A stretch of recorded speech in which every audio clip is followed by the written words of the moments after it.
Hey, my name is Patty Beck, and if you're new here, I'd like to welcome you to my new YouTube gardening channel, Patty B Gardening. And tonight, I'm going to do something that's really simple, not much to it at all. Do you hear that? It's raining. It's raining, and it's very welcome. I live and garden here in Mississippi, Zone 8A, where it's hot and humid. And we usually don't suffer with drought normally. Last year, we had a pretty good drought. So we've had more rain this summer, and I think it's helped everybody's gardens and landscape and plants and flowers a good bit.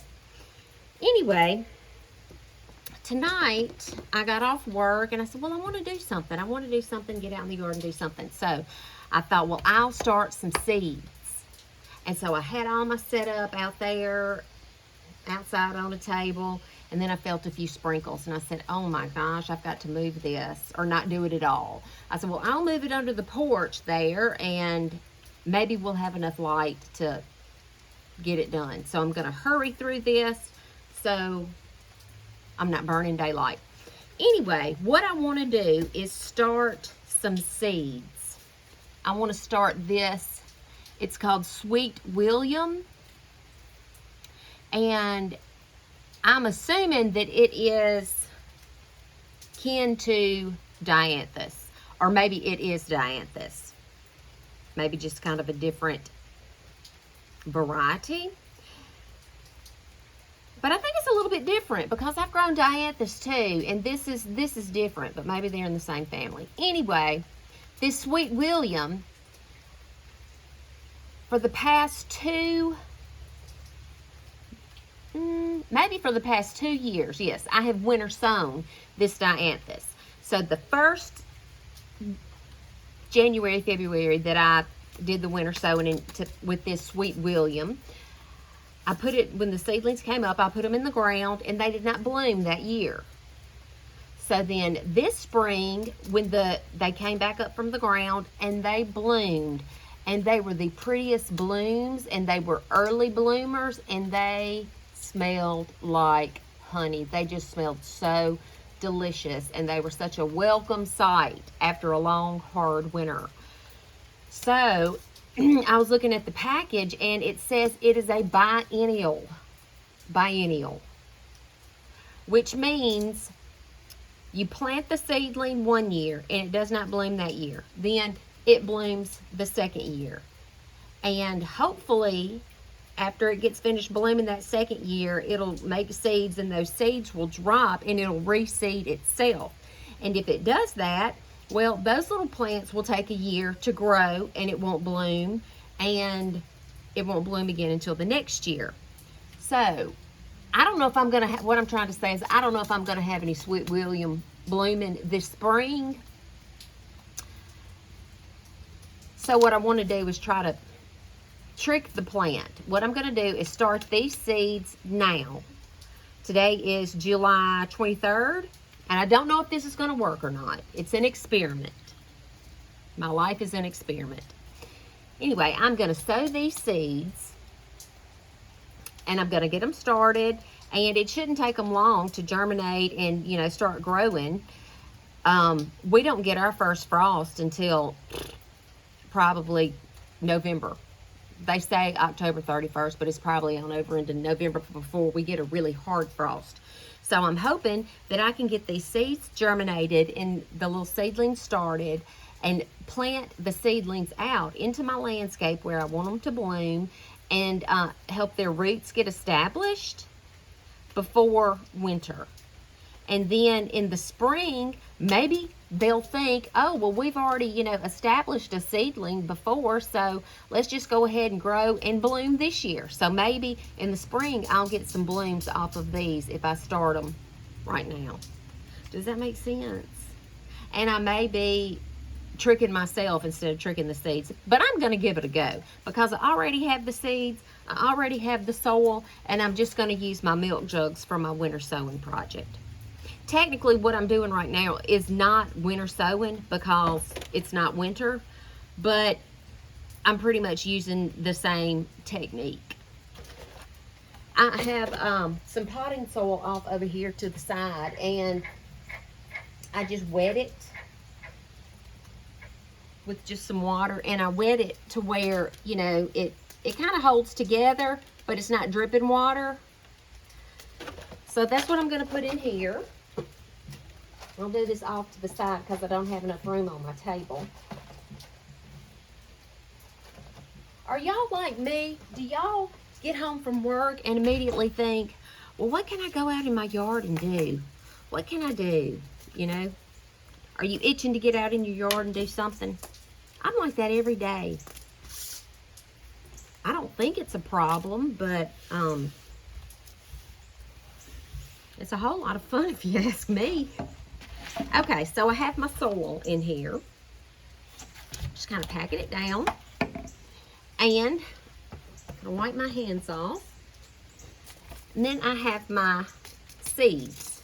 I'm gonna open this packet and see actually how many seeds are in here. Ooh, looks like a good many. They're tiny. They're tiny little seeds. They kind of look like the size of snapdragon seeds. Can you see this?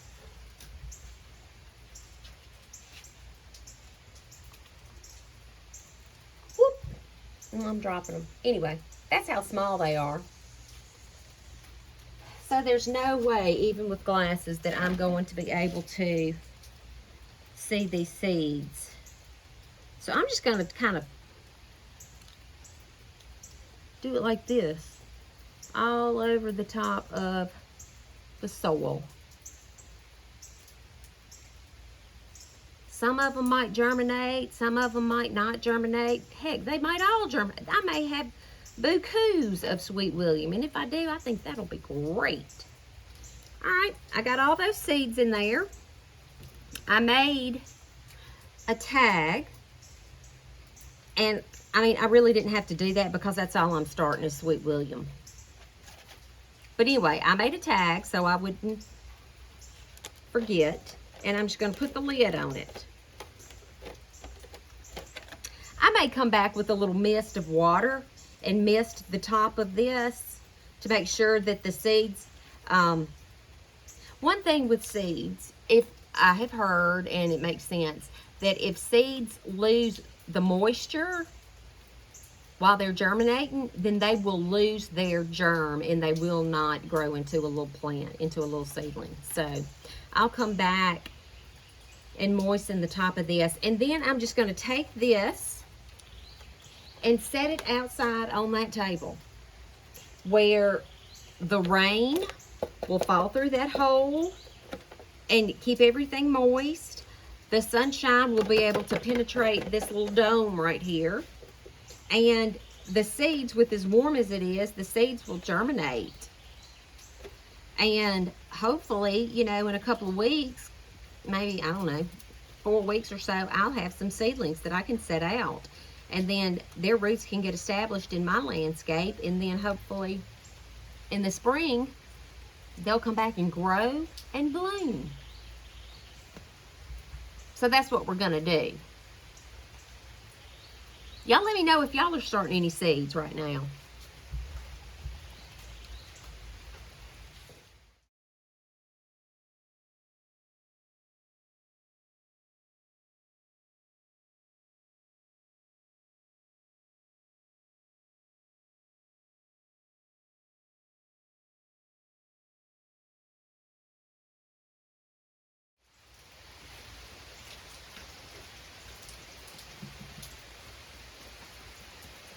See, well, that didn't take long at all. You see how fast I moved? I'm just kidding. That fast forward video stuff tickles me to death. I think it's so funny to see me moving so fast like that. I'm like, dang, if I could just move that fast in real life, there's no telling what all I could get done in my house and in my yard and in my gardens and just everywhere. It'd be like Superwoman. Anyway, so I have 1, 2, 3, 4 milk jugs of the Sweet William. And I'm crossing my fingers and hoping that my experiment will work out the way I want it to. But if it doesn't, that's okay. I may not have blooms this spring, but I will have them the following spring. And in this milk jug right here, I had a packet of marigold seeds that I threw some marigold seeds out in a flower bed close to my porch, and I don't think any of them germinated. I don't know if the birds or the mice or something got them, I think, but they're not anywhere now. I don't see any evidence of the marigolds that I tried to sow. So that's why I put them in this. I thought, well, you know, I may have enough time to start a few of these. And that's one good thing about starting your seeds like in a container rather than just sowing them out in the ground. The wildlife around here will absolutely rob you. They will take off with everything that you have worked long and hard for. So this way it kind of controls the situation, and it kind of keeps your seeds and your little seedlings a little more protected from the varmints that might want to take them and steal them. So that's why I put the marigolds in here, and I think that I might have enough time to actually see them bloom this year. That's kind of an experiment too. I've never been one to really start seeds. I usually will just go to the nursery or the plant store and buy the plants, my bedding plants and all that kind of stuff. But several years ago, I thought, well, I want to try this winter sowing. And I also bought a grow light to start some things in my house in the wintertime. And winter sowing is so much easier than working with the grow light. I know a lot of people will probably say that they just like using the grow lights more. But for one thing, and I'll keep working with my grow lights and trying to, you know, make a go of it because I have them now. You know, you have to purchase them. They're not inexpensive. I mean, they're not really expensive, but you have to spend money on them. And then you have to have all the trays, and then you have to remember to water them, like, often, because especially in the wintertime in your house when you have your heat on, it'll dry those little seedlings out, and they're only in like a little bitty bit of soil, and that soil will get dried out pretty quickly. And you have to remember to keep them watered, and then on the inside you can get the fungus gnats flying around in your kitchen while you're trying to start your little seedlings, and that's not any fun. And a lot of times they'll, you know, you'll get all excited because this has happened to me. I see the little seedlings coming up and I just get so excited and think, oh yes, I'm going to have a bumper crop this year. And half of them or 3/4 of them would die before I could ever even set them out. For mostly my fault, you know, not getting around to keeping them watered or watering them too much and killing them. So it's just a little bit, I have not honed in on the correct way to do all that yet. And with the winter sowing, which I'm not calling what I did today winter sowing, but with winter sowing, I like it so much better because it's all outside and it's just nature taking care of itself. And, you know, you might check on them, and if you hadn't had any rain or snow or anything any precipitation to, you know, get down in here, you can give them a little bit of water, but I rarely ever did that because we get a pretty good bit of rain here in Mississippi where I am. But anyway, I just really like that. And when it comes time for me to actually start winter sowing, don't you worry, because I'm going to bring you along with me, and we're going to do it together. And it's going to be fun, and we're going to be so pleased and proud of ourselves. All right. Well, this is all I have for today. I hope y'all thought it was fun and informative, and I hope that I had enough light to get it done. I hope that this camera can see me coming across there. So, all right. Well, I appreciate y'all watching. If you would, why don't y'all subscribe to my channel? I'd appreciate that a whole lot. That can keep me motivated to keep on going. Sometimes when I check, when I look at my channel page and I see that I have a new subscriber, it just thrills me to death. I'm like, oh my gosh, somebody wants to learn something about this gardening business. along with me because I'm learning every day. There's no way that I'm an expert or even know a smidge of what all there is to know. But I like to try it. So if y'all think y'all might like to try it too, go ahead and subscribe and click the bell to where, you know, your YouTube app will notify you when I put a new video out. And that way you can stay on top of things. Yeah, but I have some things planned for the next week or so. It's going to be, I'm really excited about it. So y'all want to stay tuned for that. All right. I appreciate y'all so much. Thank you. Bye-bye.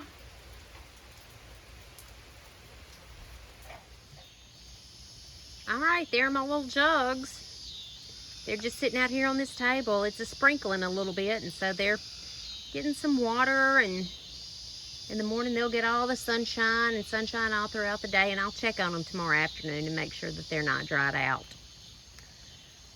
This is where they'll be until they become little seedlings I can set out.